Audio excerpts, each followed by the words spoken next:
उस रात मैंने मालकिन को उनके घर फोर व्हीलर से सुरक्षित छोड़ा और गाड़ी पार्क करने के बाद अपनी टू व्हीलर स्टार्ट करने की कोशिश की, लेकिन वह बिल्कुल स्टार्ट ही नहीं हो रही थी। पुरानी होने की वजह से वह पूरी तरह खराब हो चुके थे। यह देखकर मालकिन ने चिंता से कहा, आज की रात तुम मेरे बंगले पर ही ठहर जाओ। इसलिए मैं उस रात उनके घर ही रुक गया। मालकिन बहुत ही खूबसूरत थी और पूरी रात मुझे नींद नहीं आ रही थी। लगभग 12 बजे प्यास लगने पर मैं पानी पीने के लिए किचन में गया और उसी समय किचन से ही मैडम भी आ रही थी। हमारी अचानक टक्कर हो गई। वह गिरने ही वाली थी, लेकिन मैंने तुरंत हाथ बढ़ाकर उन्हें संभाल लिया। वह सीधा मेरी बाहों में आकर रुक गई। हमारी आंखें एक दूसरे में गहराई से टकराई और आगे जो हुआ वह मेरी जिंदगी में हमेशा के लिए अंकित हो गया। नमस्कार दोस्तों, मेरा नाम राहुल है। मैं 28 वर्ष का हूँ। मैं एक साधारण से गांव में रहता था, जहाँ मेरी पढ़ाई लिखाई किसी तरह 12वीं तक पूरी हुई। गांव में कोई ढंग का काम धंधा नहीं था, इसलिए मैं हमेशा कुछ न कुछ करने की तलाश में भटकता रहता था। तभी मेरे एक बहुत करीबी दोस्त ने बताया कि शहर में एक बड़े बंगले के मालिक की गाड़ी पर ड्राइवर की जगह खाली है। यह सुनते ही मेरा आनंद का ठिकाना न रहा, क्योंकि मैं अपने दोस्त की फोर व्हीलर कई बार चला चुका था और गाड़ी चलाने का अच्छा अनुभव मुझे था। मैंने माता पिता की अनुमति ली और शहर जाकर काम करने का निर्णय लिया।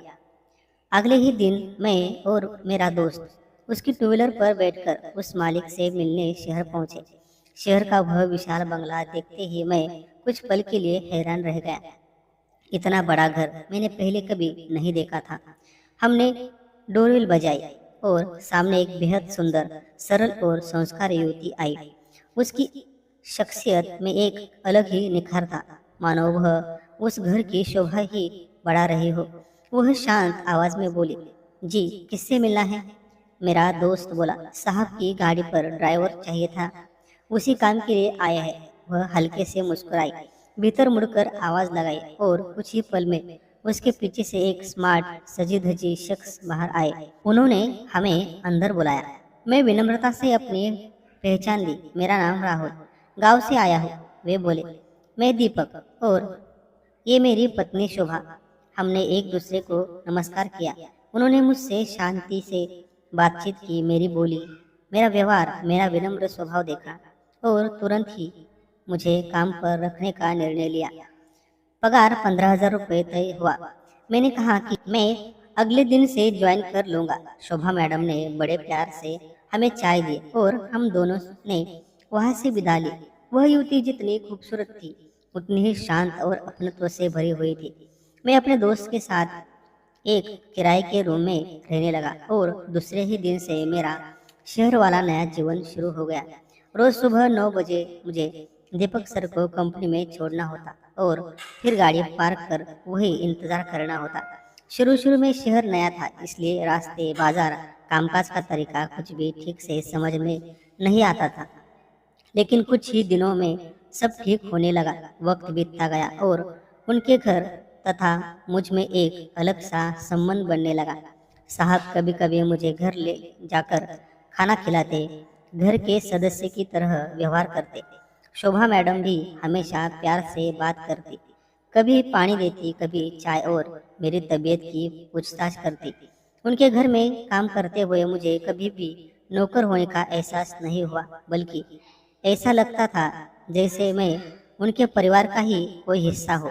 हफ्ते का बाजार, किराने की चीजें, घर के छोटे मोटे काम मैं सब दिल से करता था। जिंदगी शांत चल रही थी, पर एक दिन हालात ने ऐसी करवट ली जिसकी मैंने कभी कल्पना भी नहीं की थी।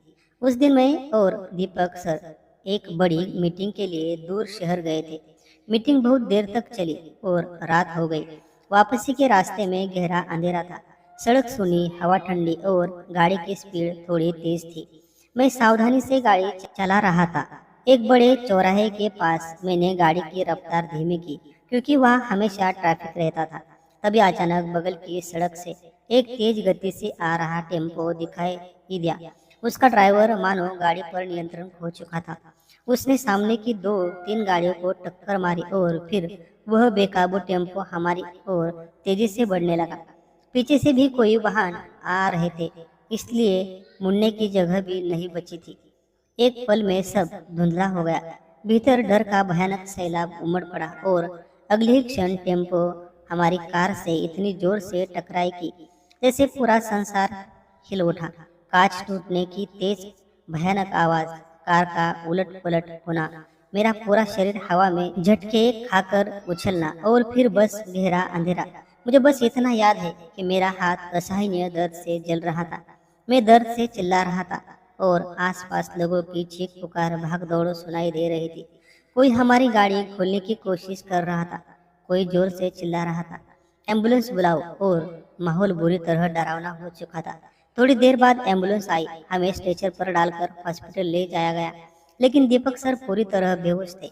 उनका चेहरा एकदम सफेद, होठ सूखे हुए और शरीर में कोई हरकत नहीं थी।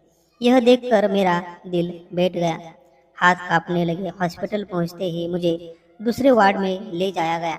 डॉक्टरों ने बताया कि मेरा हाथ फ्रैक्चर हुआ है और पैर में गहरी चोट है। लेकिन मेरे मन में सिर्फ एक ही सवाल बार बार उठ रहा था, दीपक सर कैसे है? मैं डॉक्टर से लगभग रोते हुए बोला, डॉक्टर, मेरे साथ जो साहब थे उनका क्या हुआ? डॉक्टर ने शांत मगर भारी आवाज में कहा, आपके साथ आए हुए साहब का देहांत हो चुका है। उस क्षण मेरी सांस जैसे थम ही गई।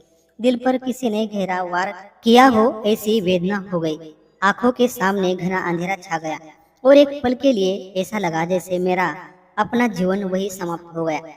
मैंने अपने दर्द को पूरी तरह अनदेखा किया और किसी तरह लड़खड़ाते हुए अस्पताल के बाहर आया और वहाँ की अफरा तफरी में मुझे शोभा मैडम दिखी। वह फुट फुट कर रो रही थी, आंखों में निराशा, शरीर कांप रहा था और उनके माता पिता उन्हें संभालने की कोशिश कर रहे थे। लेकिन उनके दुख का वह उग्र तूफान किसी भी तरह शांत हो पाना असंभव था। उनकी नजर जब मेरी तरफ उठी तब मुझे एहसास हुआ कि वह मुझे दोष नहीं दे रही थी, मगर उनकी आंखों के भीतर हजारों टूटे हुए प्रश्न तैरते होते और मैं अपराध बोध से इतना दब गया था कि सांस लेना भी मुश्किल हो रहा था। बाद में दीपक सर का शव घर ले जाया गया। अगले दिन अंतिम संस्कार हुआ और वह दिन उस पूरे परिवार के लिए एक काला दिन बनकर रह गया। लेकिन मैं खुद को किसी भी तरह माफ नहीं कर पा रहा था। मेरे हाथ के फ्रैक्चर और पैर की चोट के कारण दोस्तों ने मुझे गांव ले जाकर रखा और मैं हर रोज खुद को ही घुलता सड़ता रहा। अगर हम उस मीटिंग के लिए गए ही नहीं होते, अगर मैंने गाड़ी की रफ्तार कुछ और कम रखी होती, तो शायद सर आज जिंदा होते। लेकिन इंसान कितना भी सोचता रहे, किस्मत में जो लिखा हो वह कोई भी नहीं बदल सकता। यह कड़वा सच उस समय मेरे दिल में तीखेपन उतरला। 1.5-2 महीने बीत गए। मेरा हाथ धीरे से ठीक हुआ, पैर का घाव भी भरने लगा और मैं फिर से शहर में काम ढूंढने आया। लेकिन 6 महीने तक ढूंढने के बावजूद कोई काम नहीं मिला। आत्मविश्वास टूटकर गिर गया और जीवन निरर्थक लगने लगा। फिर एक दिन अचानक मेरे फोन पर एक कॉल आया। स्क्रीन पर दिखने वाला नाम देखकर मेरे रोंगटे खड़े हो गए, क्योंकि स्क्रीन पर दीपक सर लिखा चमक रहा था। एक क्षण के लिए लगा जैसे मैं सपना देख रहा हूँ। यह अतीत की परछाई मुझे बुला रही है, लेकिन तुरंत समझ में आया कि यह नंबर शोभा मैडम का ही होगा। मैंने घबराते हुए कॉल उठाया और उधर से एक परिचित लेकिन गहरे दुख से कांपता हुआ आवाज सुनाई दिया, हेलो, मैं शोभा बोल रही हूँ। मैंने शांत होकर कहा, जी मैडम, बोलिए। वह कुछ क्षण चुप रही, मानो शब्द खोज रही हो, और फिर धीमे स्वर में बोली, क्या तुम मुझसे मिलने आ सकते हो? मुझे तुमसे कुछ जरूरी बात करनी है। तुम अभी कहाँ हो? मैंने तुरंत कहा, यही आसपास हूँ मैडम, आता हूँ, अभी आता हूँ। फोन कट होते ही मेरे हाथ फिर से कांपने लगे। बीते हुए सभी पल आंखों के सामने घूमने लगे। उनका मेरे प्रति स्नेह, उनके घर का अपनापन और वह दिल को चीर कर रख देने वाली अंधेरी दुर्घटनाएं की रात। मैं धीरे धीरे उसी रास्ते पर चलने लगा जो कभी हंसी, हल्की फुल्की बातें और सुखद क्षणों का साथी था। लेकिन आज उसी रास्ते पर उठाया गया हर कदम मेरे सीने में अपराध का तीर बनकर चुभ रहा था। जैसे जैसे मैडम का बंगला नजर आने लगा, मेरे दिल की धड़कन तेज होती गई। मैं किस मुंह से उनके सामने जाऊं, उनकी आंखों में कैसे देखूंगा, क्या कहूंगा, क्या मैं फिर से उनके दर्द को जगा दूंगा। ऐसे हजारों सवाल मेरे मन में गड़द होने होते थे। आखिरकार मैं उनके दरवाजे पर पहुंचा। बेल दबाने के लिए हाथ आगे किया था कि वह खुद ब खुद कांपने लगा, लेकिन हिम्मत जुटाकर मैंने बेल दबाई। दरवाजा खुला और शोभा मैडम सामने खड़ी थी। वह पहले जैसी ही सुंदर थी, लेकिन चेहरे का तेज गायब था। आंखों में एक अजीब सी खालीपन, माथे पर सिंदूर नहीं था और चेहरे पर एक गहरा सालों पुराना दुख साफ उभर कर दिख रहा था। उन्होंने शांत पर थकान भरी आवाज में कहा, अंदर आओ। मैं सोफे पर बैठने ही वाला था कि उन्होंने हल्के से पूछा, क्या लोगे, गर्म या ठंडा?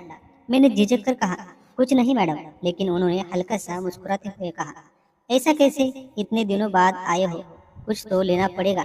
वह रसोई में गई और ठंडा पेय लेकर आई। एक गिलास मेरे सामने रखा और एक अपने सामने। पूरे घर में एक भारी दमनकारी सन्नाटा पसरा हुआ था। गलियारे की घड़ी की टिक टिक भी जैसे दिल में चुभती हुई महसूस हो रही थी। मैंने धीरे से पूछा, मैडम आपकी तबीयत कैसी है? आप बहुत दुबली हो गई है, चेहरा भी उतरा हुआ लग रहा है। उनकी आंखों में हल्की नमी उतर आई और बेहद टूटी हुई आवाज में बोली, हाँ, पति के जाने के बाद मन किसी भी चीज में नहीं लगता था। कभी कभी तो जीने की इच्छा भी नहीं होती। कुछ दिन माँ बाप के घर रही, उन्होंने बहुत संभाला, बहुत सहारा दिया, लेकिन इंसान कितने दिन किसी का बोझ बन सकता है। उन्हें अपनी उम्र में आराम की जरूरत है और मैं अगर रोज उनके सामने बस दुख लेकर बैठी रहूं तो वह भी बेचैन हो जाते। वह जैसे अपने दिल का पूरा बोझ उतार रही थी। फिर बोली, इसलिए मैं वापस शहर आई। अभी ससुर के घर में रहती हूँ। 2 महीने पहले मैंने एक छोटी सी कपड़ों की फैक्ट्री शुरू की है, मेरी अपनी छोटी कंपनी। अब धीरे धीरे ठीक चल रही है। 10-11 कामगार है, ऑर्डर भी आने लगे हैं। यह सुनकर सचमुच मेरे चेहरे पर खुशी आ गई और मैंने दिल से कहा, वाह मैडम, यह तो बहुत अच्छी बात है, सच में बहुत बहुत बधाई। वह कई महीनों बाद हल्के से मुस्कुराई और बोली, थैंक यू। कुछ क्षणों की गहरी चुप्पी के बाद वह थोड़ा झिझकते हुए बोली, असल में मुझे तुमसे एक काम था। मैंने तुरंत सम्मान के साथ पूछा, कहा, जी कहिए मैडम। वह कुछ सेकंड मेरी आंखों में देखती रही। उनकी नजरों में उम्मीद, थोड़ी झिझक और कहीं भीतर से एक गहरी अकेलेपन झलक रहा था।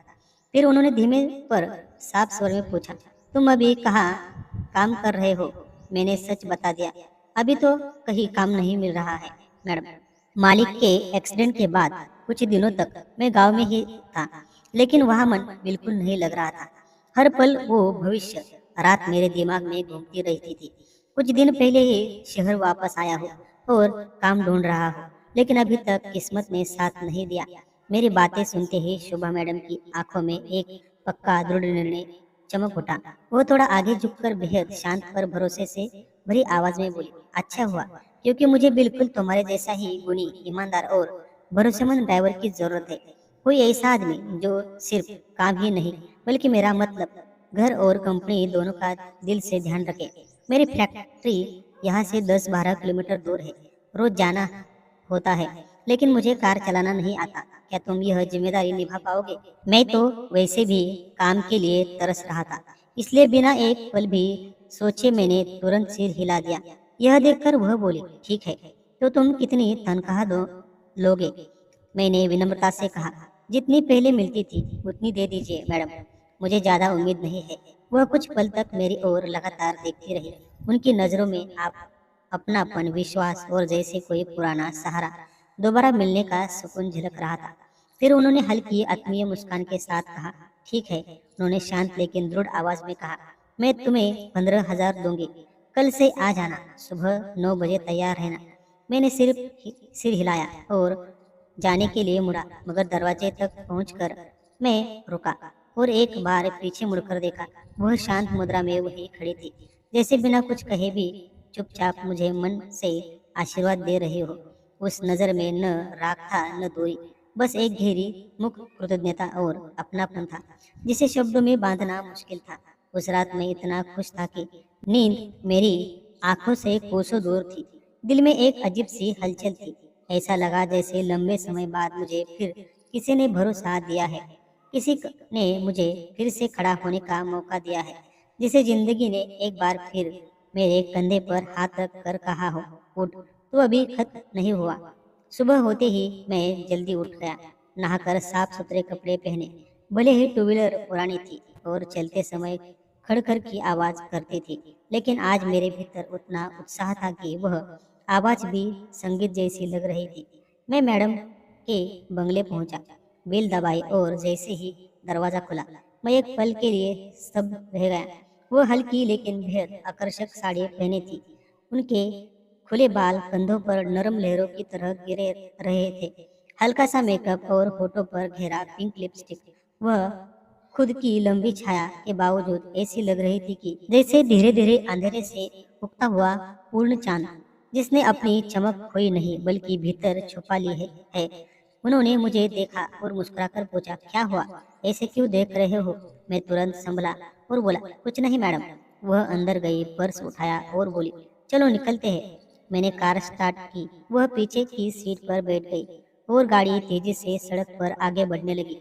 रियर मिरर में वह दिखाई दे रही थी, शांत स्थिर भर पर भीतर से अब भी टूटी हुई।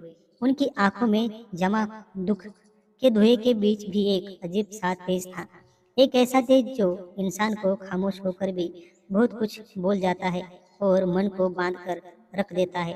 पूरे रास्ते वह मुझे रास्ता बताती रही और हम उनकी व्यवस्थित, साफ सुथरी और मेहनती से खड़ी की हुई फैक्ट्री पहुंचे। उन्होंने मुझे हर सेक्शन दिखाया, कपड़ा कटिंग, सिलाई मशीन, पैटर्न बनाने का कमरा, सैंपल सेक्शन, पैकिंग एरिया। हर जगह उनकी मेहनत, उनका अनुशासन और उनकी देखभाल साफ महसूस हो रही थी।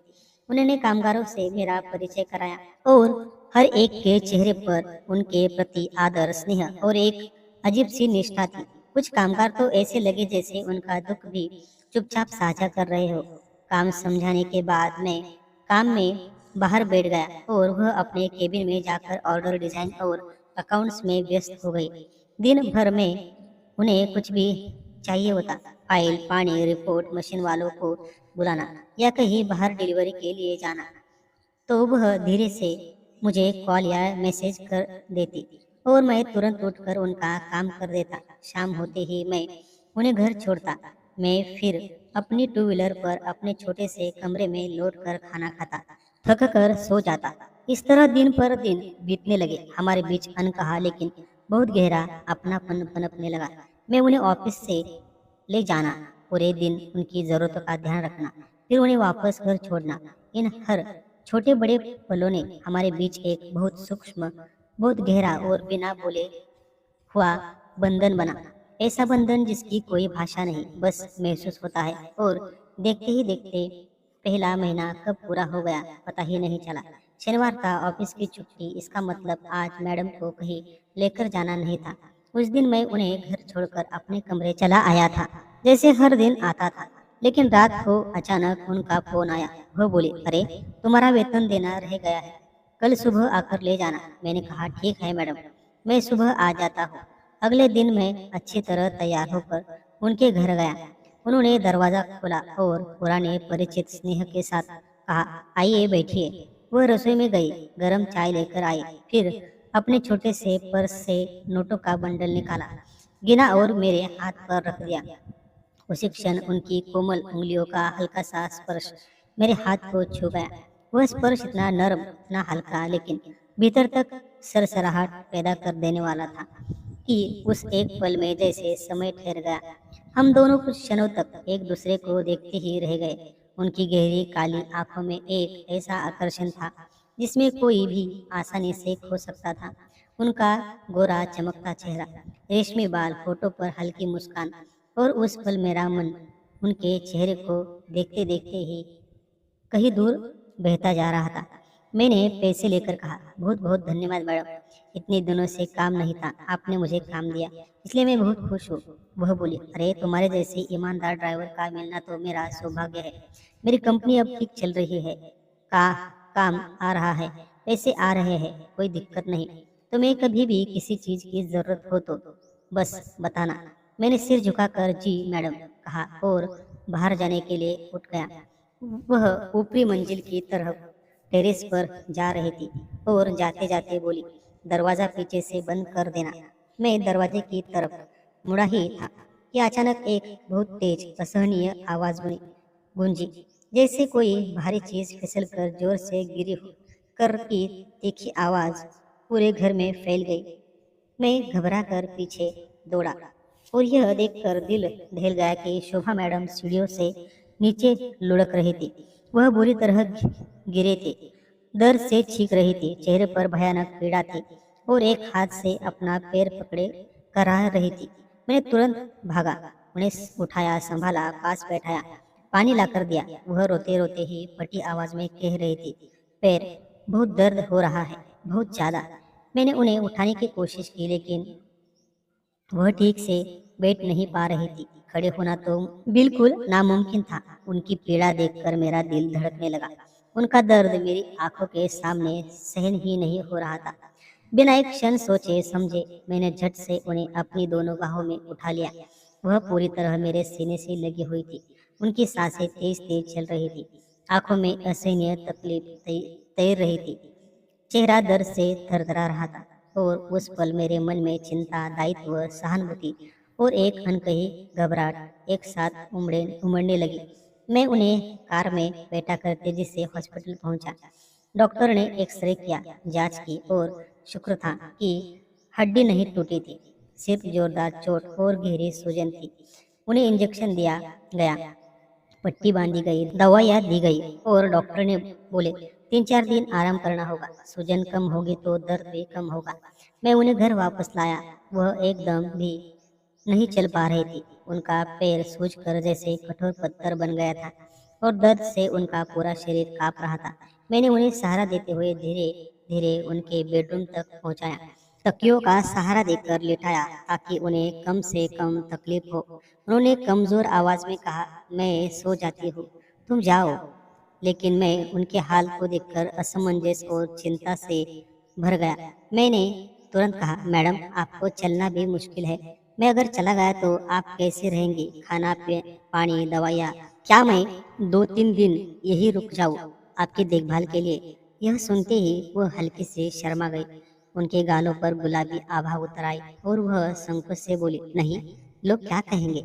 उनके स्वर में सामाजिक डर था, पर उनके भीतर एक अनकही गर्माहट भी छिपी थी, मानो वह कहना चाहती हो कि उन्हें मेरे रहने से दिल को सुकून मिलता है। मैंने शांत लेकिन दृढ़ आवाज में कहा, लोग कुछ भी कहे पर आप अकेले हैं और इस हालत में तो बिल्कुल भी अकेले नहीं रहना चाहिए, आपकी देखभाल करना जरूरी है।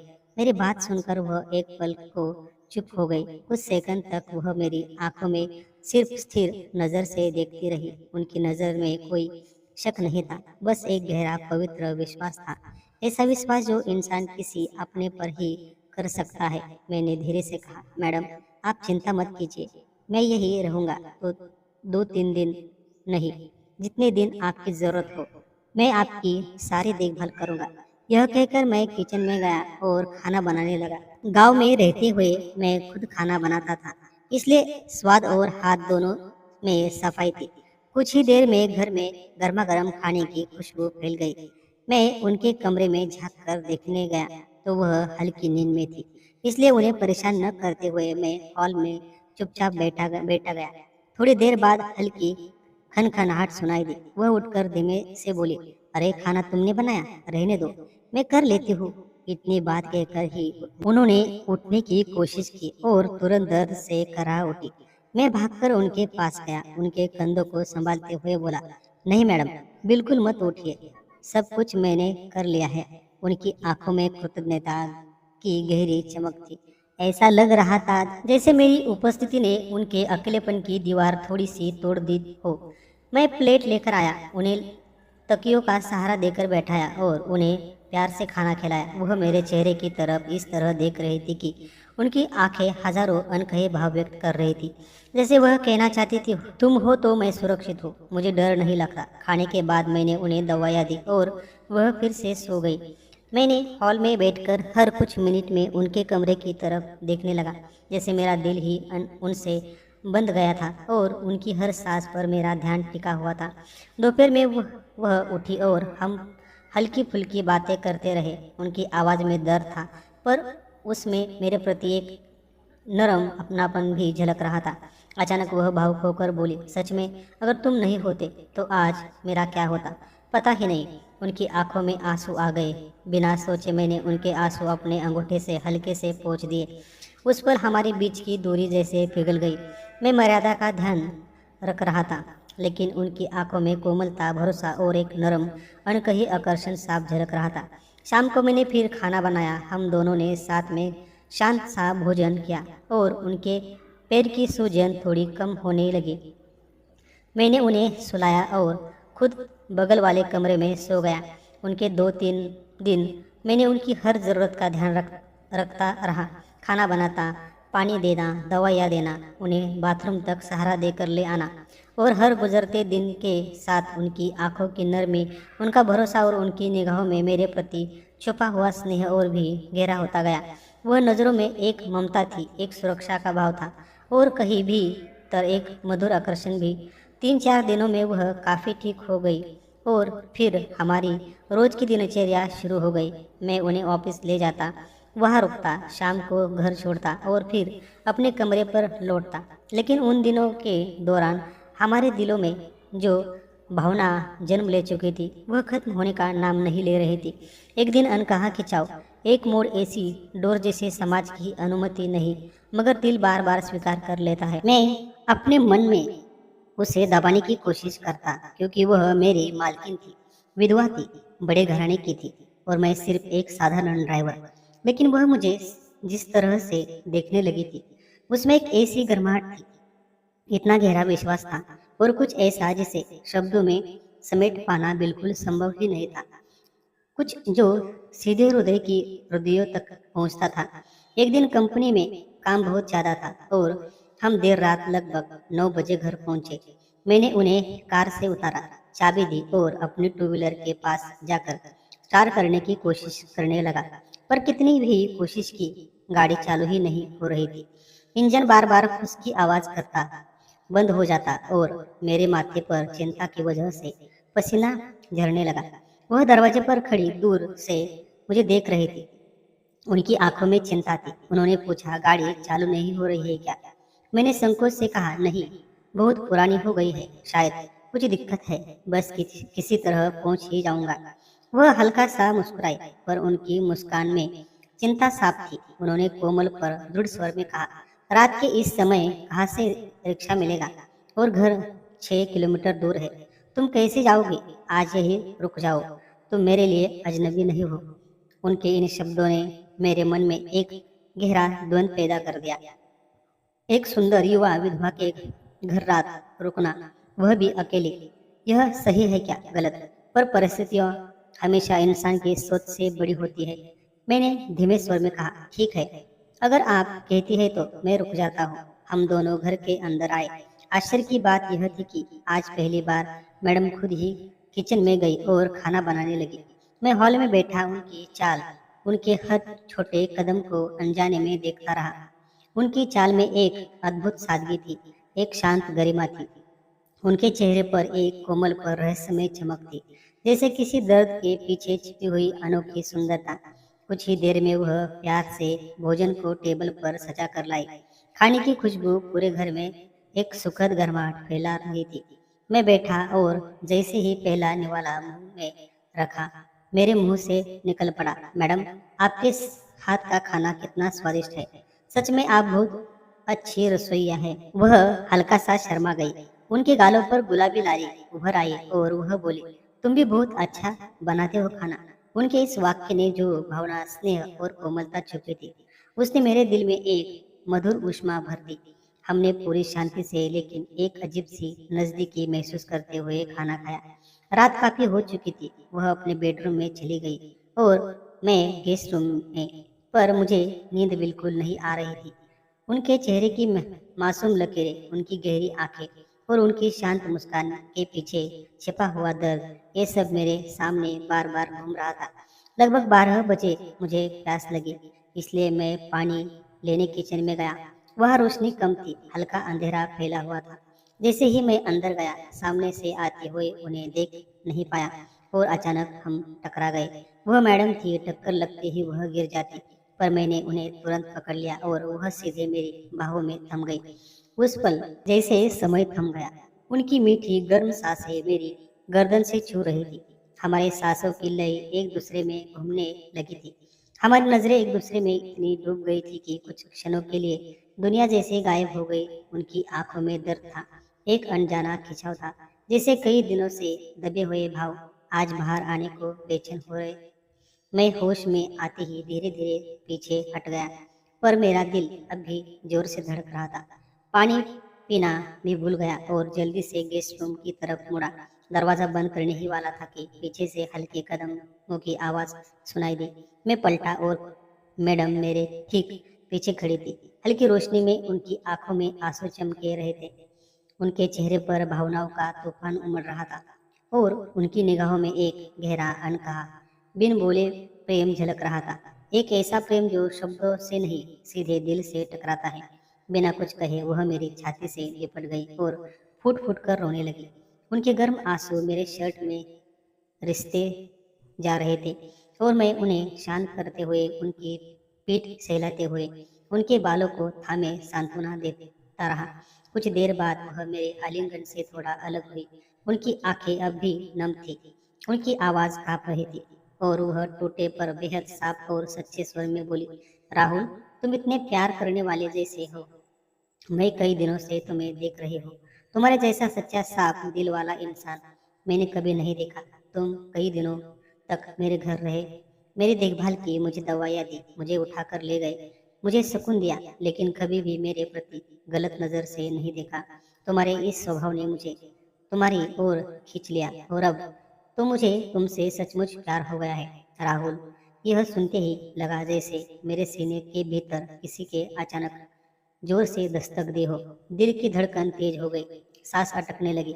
मैं कुछ कहने ही वाला था कि वह धीरे से मेरे पास आई और मेरे होठों पर एक नरम हल्का सा कांपता हुआ चुंबन रख दिया, इतना कोमल कि जैसे किसी ने मेरे जीवन पर प्रेम की पहली छाप छोड़ दी हो। मैं कुछ क्षणों के लिए स्तब्ध रह गया, न बोल सका, न हिल सका, जैसे मेरे पैरों के नीचे की जमीन ही खिसक गई हो। मेरी आंखें अनियंत्रित रूप से नम हो गई और कांपते स्वर में मैं बस इतना कह पाया, मैडम, आप इतनी सुंदर, इतनी युवा, इतनी सम्मानित, और मैं सिर्फ एक ड्राइवर। यह कैसे संभव है? लोग क्या कहेंगे? पर वह तुरंत मेरे दोनों हाथों को अपने हाथों में लेकर दृढ़ अड़िग स्वर में बोली, लोग क्या कहते हैं, मुझे उसकी जरा भी परवाह नहीं। मेरे जीवन में पहली बार मुझे सच्चा प्रेम मिला है, वह तुम में। राहुल, मैं विधवा हूँ, तो क्या इसका मतलब यह है कि मैं फिर कभी प्यार नहीं कर सकती? क्या मेरे लिए खुशी का अधिकार खत्म हो गया?